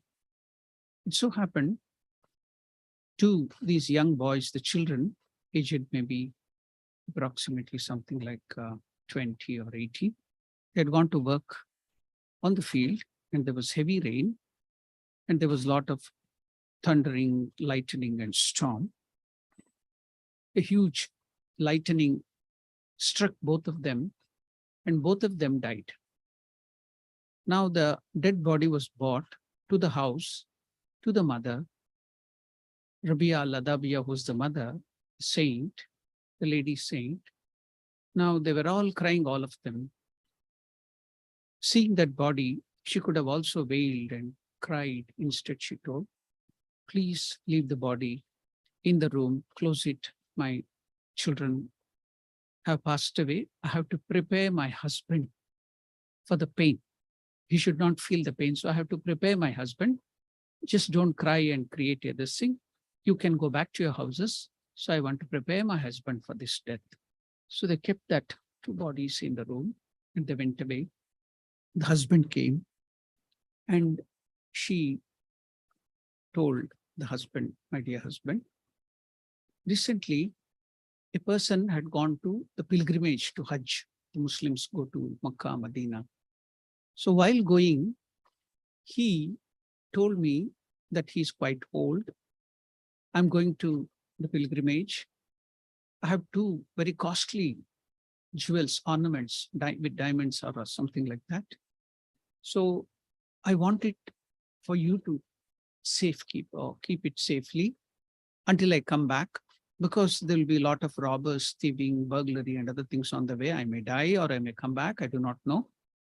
If I do not come back, you can use it. If I come back, you can return it. So please, for the safekeeping, I have given it to you. So he went away and after he didn't come back for many years. Now he has come back. I have a very peculiar situation. Now he's asking me to give that ornaments, two ornaments which he had given to me. But now I'm in a confusion. What shall I do? I just wanted to ask you the advice. Well, I shall give it back to him or keep it myself. I'm attached to those things. The husband got upset and he told, what is that you are speaking? People call you a saint, lady saint. And I'm an ordinary husband of yours. And should I give you the advice? You have to give it back immediately. He had kept it for safekeeping. Why are you attached to that? Give it back. So that's what I wanted to do. I wanted to do that with you. So the person who had kept that two ornaments was the Lord had given us these two children. The ornaments to me and you. I thought they belonged to me. And I was attached to them. Now that Lord, that person who had given it to me has come back to, he's asking to give back those two ornaments. We'll both go together and give it back. She opened the door of the body. And the husband couldn't withstand. He was crying and wailing. How could you withstand the pain? You are the mother. I'm the father. I can somewhat, I'm strong. I can come out of it. But how could you? If you have intense faith in God, you can come out of any feeling. So that how to overcome that? If you should have intense faith in God for that. That's what the question was. And also he asked the question about why should God create this unkind or cruel world with violence and other things? The same question was asked to Master Sri Ramakrishna by one person. While he told, why so much of cruelty in this world? And Ramakrishna answered it, telling that, see, it's very difficult to understand. It is all the play of the Lord. So when that word play was used, he was a little bit angry. So in India, there is a saying, it didn't come there, but I'm just quoting it. It's play. For the rat, it is prana sankata, life threatening. For the cat, it is play. The cat will break the neck of the rat when it catches, then it will allow to go here and there. Then when that A rat is running here for life, it will play. Cat will play like this, beating it, and finally it will kill it and eat. That's a different thing. So in India, they tell this. For the rat, it is prana sankata, life threatening. For the cat, it is play. So he got upset. Oh, God is playing and we are suffering here. So much of suffering. And for God, it is play. Then Ramakrishna, he told, I will explain it to you, but I don't know whether it's from a very high level. I don't know whether you will understand it or not, but I'm going to explain. Yeah, see now, a person is born blind. A person is born strong. Another person is healthy. Somebody is born unhealthy. So much of suffering, everything, a lame person and that and this, you tell that why God has created. If you tell karma, what karma is this baby child who's born blind has done? How can that be karma or what bad thing has this baby committed?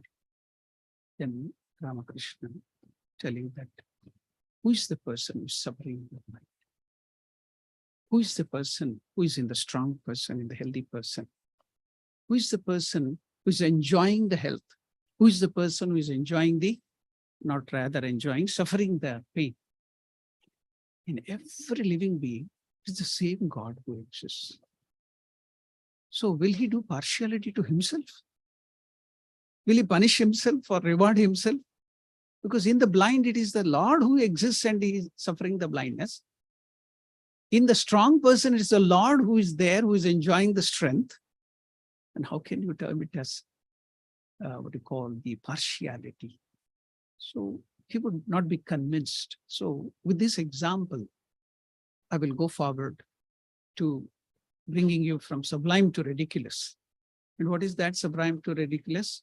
We people want explanation at our level. What is if we forgive, what am I going to get? So we are always thinking on profit. We need something, sop on perks and some other things to make us inspired to forgive. So now I'll come down to the ordinary level, as he told, karmic level. What is that karmic level? See, when somebody insults or when somebody does the cruelty or some other things to me, what happens to me? What's happening behind the scene? So now, do you know there is in science the law of diffusion? What is that law of diffusion? Anything which is at a higher concentration will flow down to the lower concentration. When there is a semi-permeable membrane, it becomes osmosis. Whatever, let us not go to the science. But here, the law of diffusion. So now, know for certain, when somebody scolds you, insults you, troubles you, does the thing with the violence or something, automatically the law of diffusion is his punya has to flow down to you. Law of diffusion, it has to flow down, will come to you. Then you may ask the question, if he doesn't have punya, if he's a papi, if he's a sinner, then there is no punya coming down to me. Because he has insulted me, scolded me, or violence is perpetrated on me, there is no punya coming to me. So what is going to happen? Then he doesn't have punya, he's a papi, he has a lot of papa, then your papa will flow to you. It's automatic, it has to happen. So when somebody scolds you, hurts you or something, so in both ways it is win-win situation.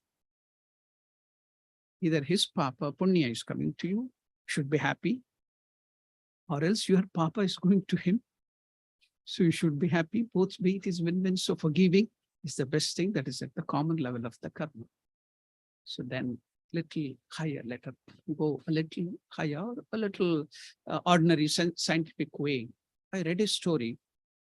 One teacher wanted to demonstrate it to the students, something very high. So just now mother gave us some of the qualities, the hatred, jealousy, and some of the negative qualities, anger. So the teacher told the students, young students, maybe in the primary school, to bring tomatoes, some 10 tomatoes to the school, which are not very ripened, not even unripened. So that all children bought. So there's a project work to be done.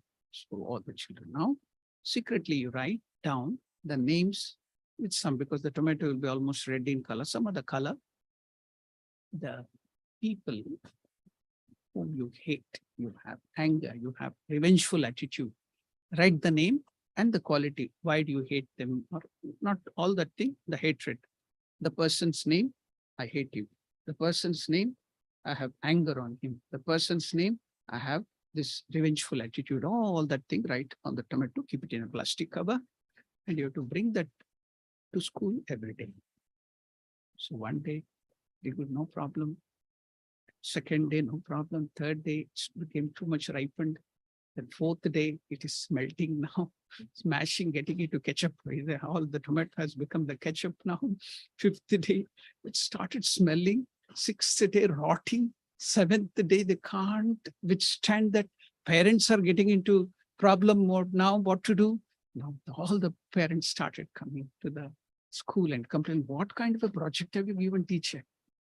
Yes, now I wanted to tell you. The eighth day, it was terrific. The bag, the plastic cover, it was going out and it was, but the thing could come out. It was smelling and rotting and they couldn't do. Then children and parents know the anger, the hatred, the jealousy that you have against the people who have perpetrated those things. Now, whatever will happen to the tomato for 7 days, you can't withstand the rot and smell and the things. The same thing is happening in your mind. You are carrying this for lives together and months together and years together. How much of rotting and bad smell and the bad things are happening in your own mind? You want this? So you have to forgive. You have to give up all these qualities. So now raising from ridiculous to sublime. Vivekananda, Swami Vivekananda, when he was giving a lecture in America, one of the audience was a British military officer who lived in India and he had hatred towards Indians because he lived as a military officer suppressing them. So in the midst of the lecture in the USA, he got up and started abusing and scolding and whatnot of all the Vivekananda and his talk and all. He was just abusing. Vivekananda stood there, smiling at him, didn't react, told nothing, just stood there. He got tired of scolding and talking, and enough, he left. And some of the other American devotees who were there with Swami Vivekananda, they told them, Swamiji, at least you could have protested. You did no wrong. You were just lecturing. Why should you behave like that? At least you could have protested. Swami Vivekananda told, I was in such a high state of mind where I was seeing Parabrahman of God, the Atman, the Paramatman, everywhere in all the living beings in myself. I couldn't know who was scolding me and whom should I scold back to. I couldn't know the difference at all. When I couldn't know the difference, who scolded me and whom should I scold back to, how shall I react? I was in such a high state of mind. So the only remedy for this, raise yourself to the highest state. Then you can easily forgive. It's very difficult. Swami Vivekananda was prepared by Ramakrishna to that level. One small last story I will conclude. It's a wonderful story which has helped me a lot to forgive or to come out of that feeling of hurt. You think that Swamijis or sannyasins who are given up will not have problems and tortures and sufferings? No, we will have. We will be, taken through a lot of sufferings. But we have some techniques and helps by which we can overcome that easily. That's also, it will not trouble us. We are detached, as you told, detached to those things. So that which has helped me to detach myself is this beautiful story told by Ramakrishna himself in Gospel. It is there. And what is that? It's the story of Prahalada. You know, all of you know Prahalada, and that story, I need not repeat that now, to protect him from the suffering and the pain and the other thing inflicted by his father, own father. Father has to love the child and take care of the child. The father himself inflicted so much of injury and violence and everything, almost to the verge of so many times he tried to kill that boy who was just at the age of 7 or 8, Prahalad, small child. Now you all know that story. Then how the Lord took the form of the lion, the god Narasimha, and protected him and killed the father. Now, after that, everything is over. The Lord was with a lot of anger as Narasimha because his disciple, not disciple, the devotee has been wronged and he has been troubled. So now even Devatas were afraid to approach Narasimha, saying that Ugra Rupa. Then the Devatas thought if Mother Lakshmi comes in, Lakshmi was also the wife, afraid of that Ugra Rupa. And they thought, all the Devatas thought. Now, for whose sake did the Lord take this fierce and ferocious form? For that small child. Send that small child and automatically he will come down. Suppose the father and mother are fighting, or now next to blows, now father will be taking that chapati bill now, this thing will be there ready to hit the husband, and husband has taken something. So they are about to now exchange blows. At the time, the baby crawls and comes laughing. See, the anger will come down and both of them will lift up the child, isn't it? So now that here, when Prahalada was not at all afraid, he started praising the Lord and going near him. Even Lakshmi was afraid, but Prahalada was not afraid. He went forward. Immediately seeing him, Lord Narasimha, that ferociousness, anger came down. Now, how will the animal or a lion show its love to the young one, the cub? No. Prahalada was lifted and kept on the lap by Narasimha, and he showed his love by licking his body. The lion licks its cub, isn't it? So he licked the body, Narasimha, and he told my dear child, you've taken so much difficulty for me. Please ask me. Prahalada told, I have got you, my Lord, who is more important to me than my own life. Pranasya pranaha. I have got you. What more do I want? I don't want any boon. You are with me. What boon do I want? Narasimha, I have to ask you. In future, people may ask, that small child took refuge at Narasimha, and what did Narasimha give? The ordinary worldly people will always think in something, what did he get? So at least to guide them towards the God and higher things, you should ask a boon. The Lord forced him to take it. Well, if you really force me to take a boon, then, oh Lord, forgive my father and give him a very high status, Sadgati. Can you imagine? Put him into fire, from the poisoned him, killed him, the soldiers hit him with the mace. They tried to trample with the elephant. Holika put him to the fire. What not torture was given to him? You cannot imagine the torture given to that child by own father and the kid and the kid. And that boy of 8 or 9 is asking the Lord to forgive him. And we elderly people, so much of knowledge, don't want to forgive, we want to keep it. That small child is asking forgiveness to the father. Then and Sadgati, a very high state. The Lord told, because he was your father, he has already got a high state, don't worry about that. You ask a boon for yourself, some selfish boons. Don't want anything. Don't have to ask. Then he told.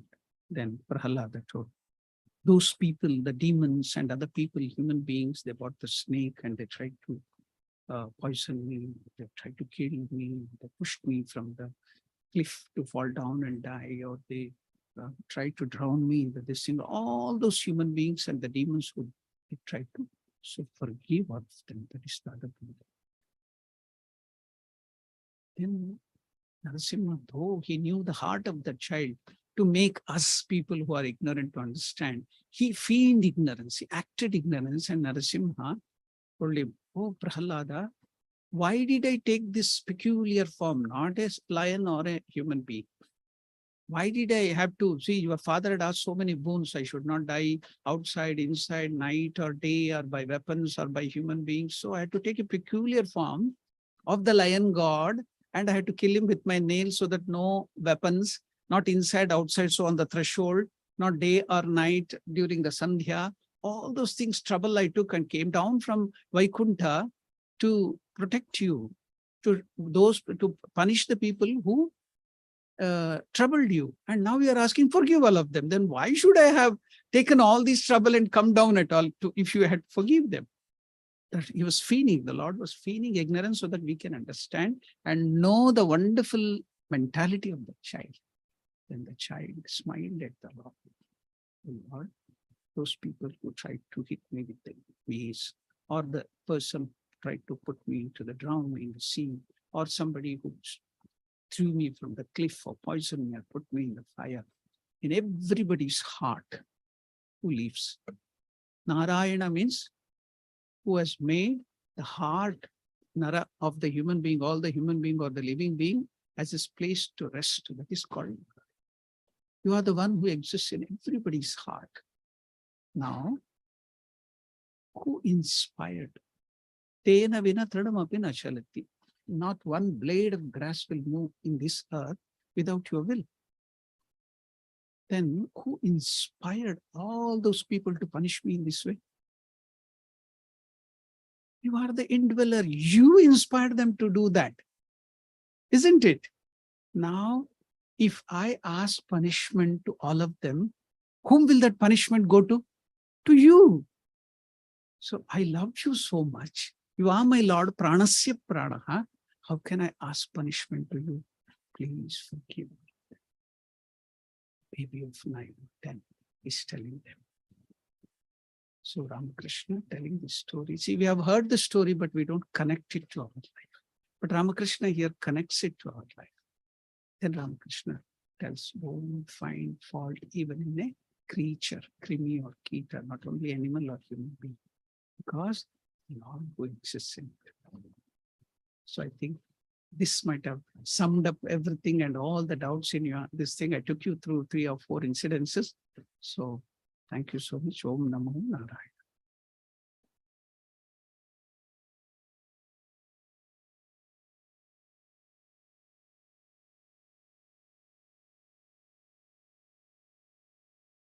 Thank you, Maharaj, for again nicely summarizing the 3.5 hours that we've been together. We would like to invite everybody to partake of lunch that has been prepared. Please do not leave without lunch, Prasad. And also there will be forthcoming talks by Dr. Vastari. On the 30th of August, there will be an online talk on mind management in chronic illness, which is particularly important for carers and people who have chronic illnesses, and the interconnection between the brain and health and mind management in those instances. Next weekend, there will also be another workshop, which is entitled Climbing Out of Depression. This is a 2-part in-person workshop, so this will not be live streamed or available online. It's for an intimate setting at the Ramakrishna Center. So that will be on the 2nd and 3rd of September this weekend. That's upcoming. And the following talk will be on the 7th of September, which is related to trauma and children. Here we'll have a discussion amongst ourselves about childhood trauma and mind managing of childhood trauma as well. So we would like to extend an invitation to all of you to please join those talks and interact on those talks. Your input is very valuable. I'd like to thank all of you for participating, our clinic committee members, Maharaj for his insight, and Dr. Vastari especially for her talk, and all the devotees that are preparing lunch in the kitchen. So please join us.